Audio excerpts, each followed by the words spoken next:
নমস্কার বন্ধুরা, সুমি কিচেনে সবাইকে স্বাগতম। আশা করি সবাই ভালো আছো, আমিও ভালো আছি। আজ আমি একটা নতুন রেসিপি নিয়ে এসেছি। রেসিপিটা দেখার জন্য সবাইকে অনুরোধ করব। আর যদি ভালো লেগে থাকে লাইক কমেন্ট শেয়ার করে দেবে। আর আমার চ্যানেলে যদি নতুন বন্ধু হয়ে থাকো চ্যানেলটা সাবস্ক্রাইব করবে। ডিম আর বেগুন দিয়ে খুব সুন্দর একটা রেসিপি বানিয়ে দেখাবো। প্রথম আমি বেগুনটা কেটে নিচ্ছি। আর দেখুন বন্ধুরা, বেগুনটা আমি কীরকমভাবে কাটছি, পুরো ভিডিওটা দেখবে, দিলে বুঝতে পারবে।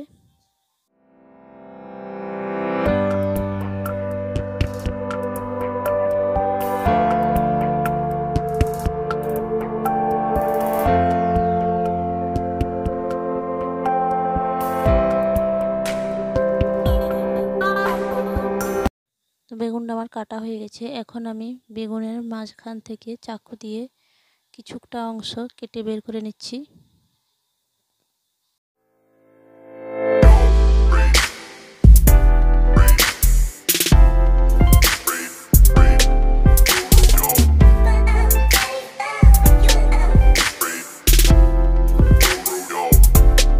তো বেগুনটা আমার রেডি হয়ে গেছে কাটা।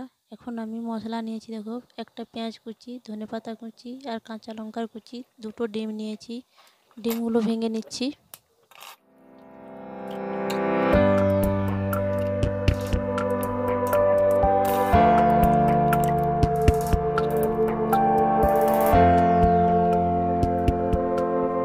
দুইটা ডিম ভেঙে নিয়েছি।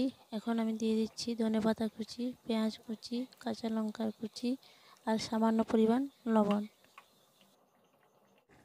এরপর আমি কড়াই চাপিয়ে কড়াইয়ে সামান্য তেল নিয়ে নিচ্ছি।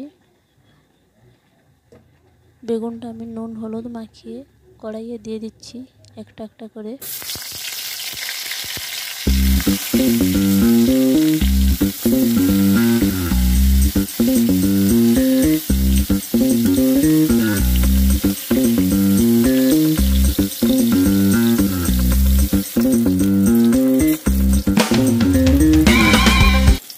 বেগুনের ফাঁকা অংশে আমি ডিমটা দিয়ে দিচ্ছি। প্রত্যেকটা বেগুনে মাঝখানে মাঝখানে ডিম দিয়ে দিচ্ছি।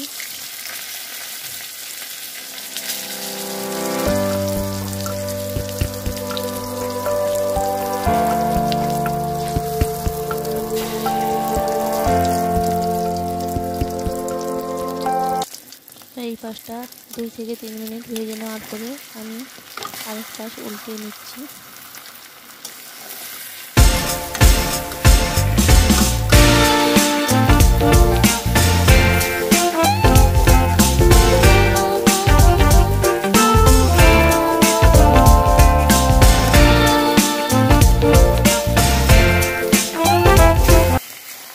বেগুনটা 2 পাশ উল্টিয়ে পাল্টে আমি বেগুনটা ভেজে নিয়েছি।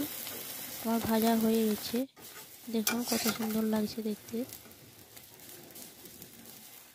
এখন আমি বেগুনটা নামিয়ে নিচ্ছি।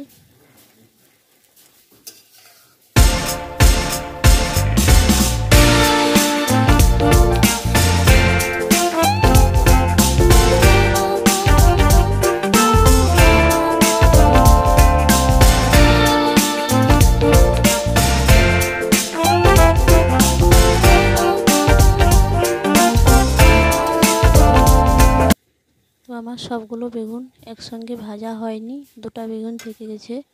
এখন আমি ওই দুটো ভেজে নিচ্ছি একই রকমভাবে।